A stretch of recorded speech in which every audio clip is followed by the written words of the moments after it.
Good day, South Africa, and welcome to Defense in Focus, a podcast that tells us everything about the Defense Force. As we are picking up a conversation that we had last week with our Colonel Jarve, she corrected me with her surname. She says it's French, Jarve. So we continue our conversation with her today. We're so excited to have her in studio again. Today we speak about something that she does passionately, something that everybody does and speaks to endurance. Colonel, how are you today? I'm very well, thank you. And thank you for the opportunity to be with you today again. Colonel, today we're speaking about something very, very fun and very interesting. Last week you spoke to us about your love for sports, and you are taking part in all sorts of extramural activities, but then you landed on long distance running. What made you love long distance running?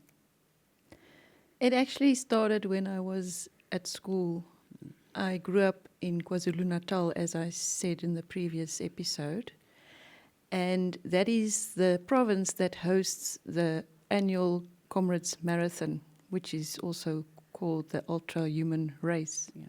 And it was another dream of mine to actually participate in this race. So when did you start?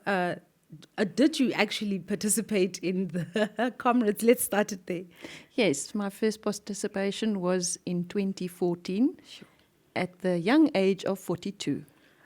42. And you decide to go for the ultimate human race. I think that's a very challenging race on the body, mentally.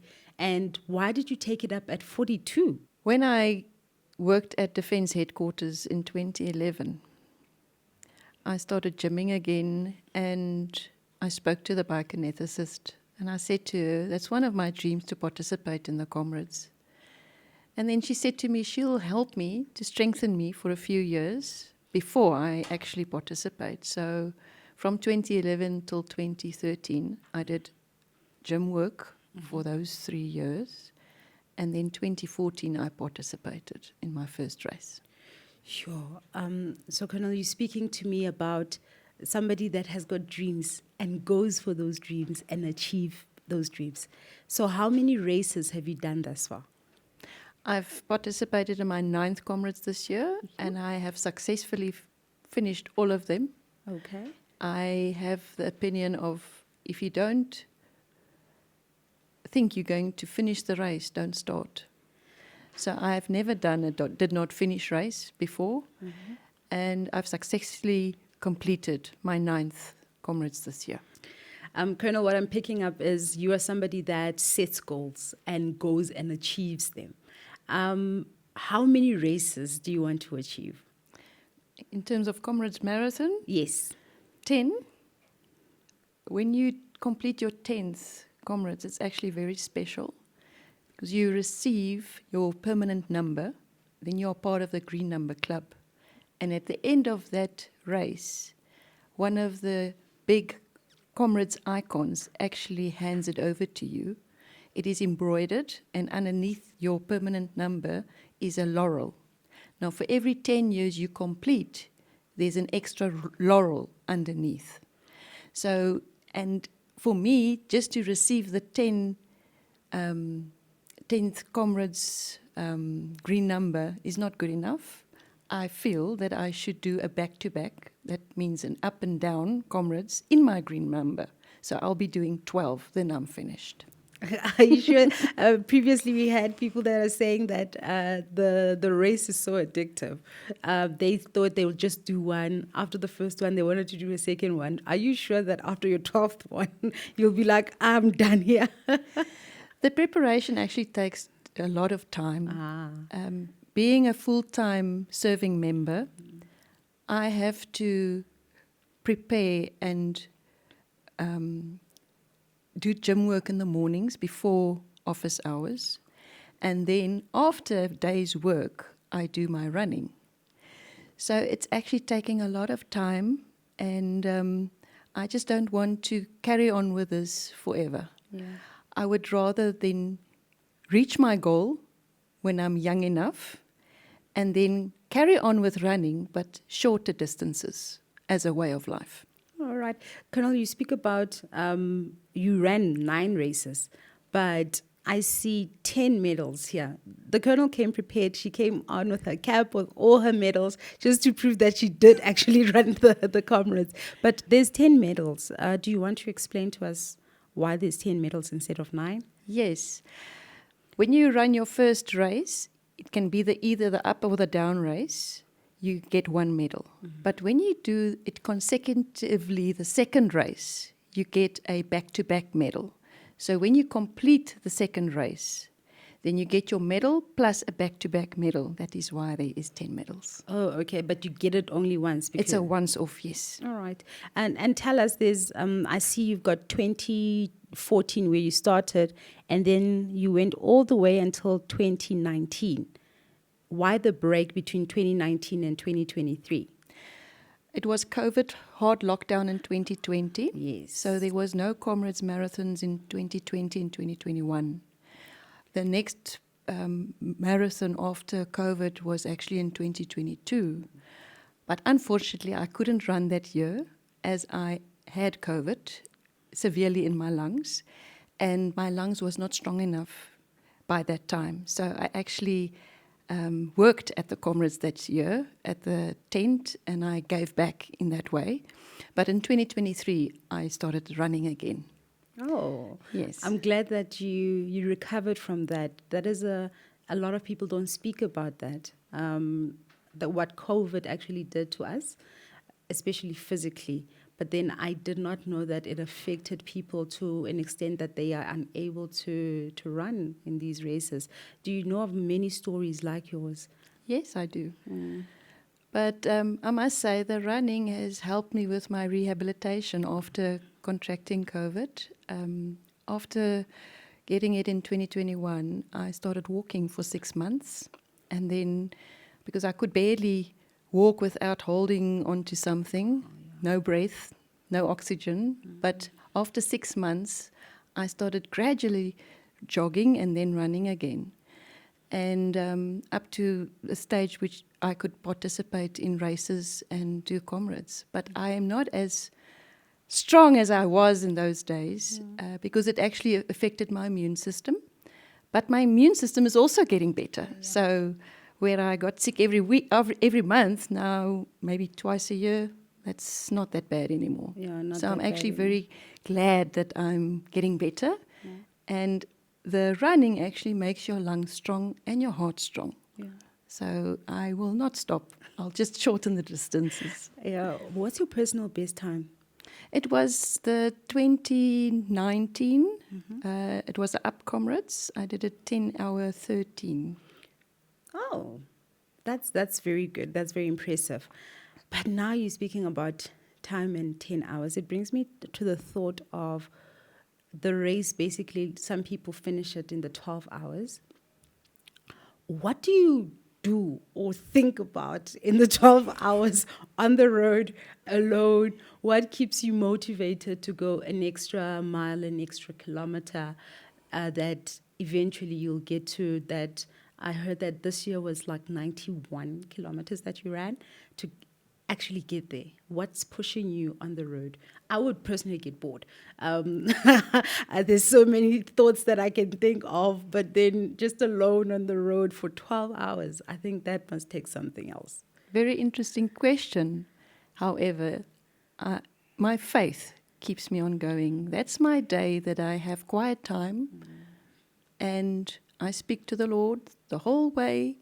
And there's times that you think, I will not be able to finish, but then I just say a prayer and I just get the strength and I just keep on going. And as we all know in the Defence Force, when you did basic military training, one of the things the instructor taught you was to fuss bait. Now, in this race, you must actually fuss bait. What's fuss bait? You just clench on your teeth and you just carry on. You don't give up. I don't give up on anything I start. I've picked that up. I've picked that up, and I'm thinking nine Comrades marathons, other races that also feel like you are challenged in? I know you probably need to run the 2 oceans to get here. Not necessarily. During your journey, it's about a year's journey to get to Comrades. But it's advisable for the new runners, the novices, to rather take a 2-year journey. Okay. Because your body is not actually made to run so far.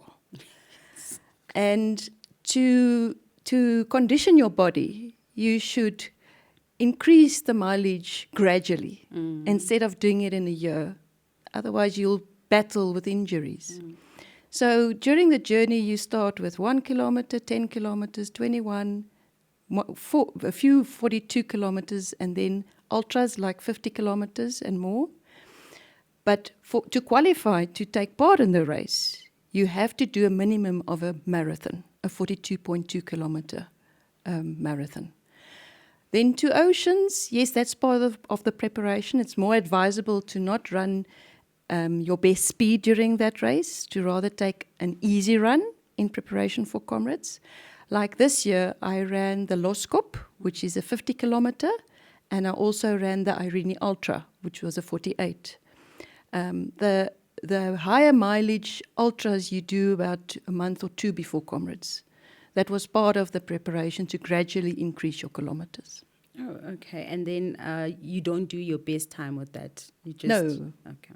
It's not advisable. Otherwise, it kills the body. Have you done any international races? No, not at all. Do you aspire to do that? I don't think so. Okay. So, because now you're speaking about your 10th race being your almost last race, and then you do 2 more. Will you retire completely from running, or do you want to continue running? I will retire from Comrades. I will rather than keep on running the shorter distances like 10s, 21 kilometers, just to maintain a healthy lifestyle and to be fit. Okay. Colonel, one thing that always baffles me, a question that I ask is, a lot of people run the Comrades maybe just for fitness or for fun and not necessarily to win the race. Have you ever aspired to win Comrades, entering Comrades, to say, me and Gerda Steyn are going to fight for that number 1 spot? Never. I've never had that aspiration because I'm not that fast. People like Gerda Steyn runs under 4 minutes a kilometer, and that's very fast. So, and I'm not a fast runner, so I've made peace with that. I run within my own ability. And I don't run against anybody else except myself. So the lesson here is run your own race, run your own pace. When you are at that starting line and there's those thousands and thousands of people, what's going on in your mind? And this year I saw there was 2 starting points. Which one were you with? Also, just like doubling up these questions. Which group were you with the second group or the first group? And how did they determine who starts first? They are preparing for the big centenary of the Comrades, so they are actually trying to see if it's better to have 2 starting blocks. Now, if I can diverge to the past, we used to have only 1 start, and then the seeding batches went from A to H. And of course, the A seeding batch is all the elite athletes, the Gerda Steyns that we know.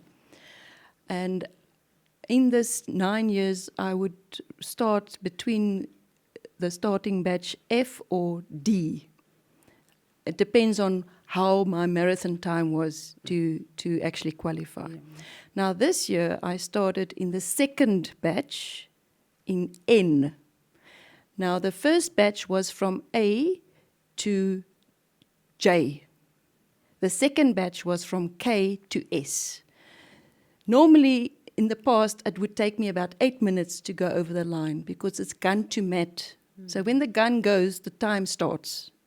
So the further back you are, the more time you lose. So it's better to try and run better But anyway, so this year I actually looked on my watch. It took me 1 minute to go over the starting line, whereas in the past it would have taken 8 minutes. So the 2 batches is actually a better plan, and there's less congestion on the field. But what goes on in your mind? There's 1,000 other people that are trying to get to the finish line. For me, it's just a blessing to be there. I know it was a year's hard work to prepare, and just to be able to finish the race in time. You've got a plan A and a plan B. Plan A is the best time you can get to the finish, and plan B is just to finish in time. Yeah, I was deliberately looking for you on the marathon app, and I typed in Therese Jarve, and there I see you. And I'm like, she needs to cross the line. I was just cheering you on. But then when the stats came and I saw that you finished, the joy in my heart, because that was so encouraging for so many people. But tell me about the journey of being a uniform person, representing the organization on that race court. What does it mean for you to get that experience? It's wonderful. It is a great honor. We as soldiers need to be fit. And it's one way of testing your fitness and testing your endurance and testing the way you can carry yourself, be to carry your fellow runners, to experience camaraderie at its best. So it's lovely to see the SANDF water point at Camperdown, just past Camperdown. To see your fellow soldiers there, it just gives you that warm feeling in your heart. But it's an honor for me to be able to run. Yeah, and how has running marathons like this helped you with your military discipline? Because I think just the preparation to get to the race itself, it needs a lot of willpower. How has it helped you in your military journey to actually conquer a lot of things that could have happened? How has it helped you? It actually helps me for endurance at work. I don't get tired at work, believe it or not. It actually gives me energy. Yeah. And the discipline. I'm a disciplined person. That's the way God has created me, and I strive on that. And being able to train according to a program needs discipline. It needs endurance. It needs commitment. And the same goes. You can actually pull that through to your work. Yeah. So it actually helps each other. It goes hand in glove. Yeah. So your work is very demanding, and the running itself is very demanding. How do you strike a balance? Because you're also a mother. How do you strike a balance in living your life to complete harmony, that nothing is overpowering the other and you are unable to do everything else? Well, if I can use last year as an example, I was acting in the section head's post, and which forced me to attend work sessions. Last year we had a work session for a week, and that weekend I stayed in Cape Town to run the 2 oceans. So I make a plan. So I'm very flexible. You talk about a woman of contingencies. So I always have a contingency, so Yeah. I make it work. Right. I try and make sure that the running and the work doesn't neglect each other. Yeah. So I don't want the running to influence my work and neglect the work, and vice versa. So I try and strike a balance between the two.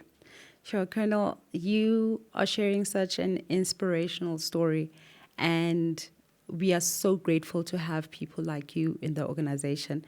You are such a wholesome person.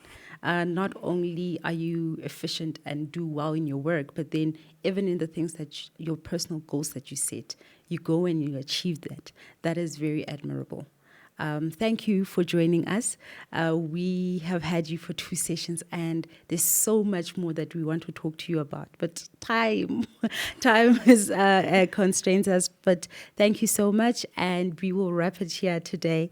And we thank you for watching us today. We hear a story about inspiration, endurance, and also just conquering those things. At age 42, Colonel decided that she wants to run the marathon, and she did it the first time and she completed. This will teach us a lot of things about endurance, about getting to where we want to be. So, Mzansi, you got it from Defense in Focus, and please like, subscribe, and share our content. We would love to share more stories like the Colonel's stories. We'll see you in our next segment of Defense in Focus. My name is Gibona Ramasimung, and I had the amazing pleasure to be your host today.